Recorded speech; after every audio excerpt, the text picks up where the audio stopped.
Wakil Gubernur Aceh Fadlullah didampingi asisten pemerintahan dan keistimewaan Sekda Aceh Azwardi, serta sejumlah kepala satuan kerja perangkat Aceh lainnya melakukan kunjungan kerja ke Kabupaten Pidi.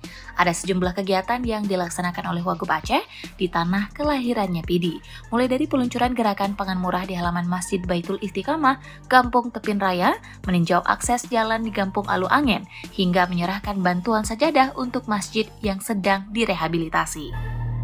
Wagub mengatakan, Alhamdulillah setelah peluncuran gerakan pangan murah, hari ini kita singgah ke Masjid Al-Ikhlas Amud di Kampung Amud, Masjid Kecamatan Gelumpang 3.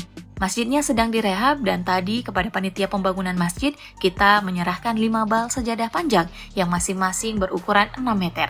Insya Allah dapat mendukung kegiatan ibadah di masjid ini. Sementara itu saat ke Kampung Alu Angen, Wagub Fadlullah yang turut didampingi oleh Kepala Dinas PUPR Mawardi menegaskan pentingnya peningkatan jalan di kampung ini untuk mendukung aktivitas perekonomian masyarakat.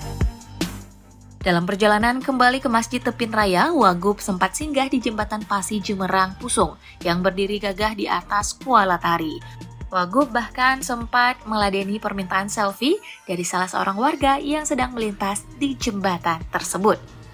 Fadlullah mengatakan alhamdulillah hingga sore ini semua kegiatan berjalan lancar. Insya Allah sore ini kita akan berbuka puasa dengan masyarakat Tepin Raya dan juga berenun serta menggelar doa dan samadiyah untuk almarhum Ketua KONI Aceh Kamarudin Abu Bakar atau Abu Razak.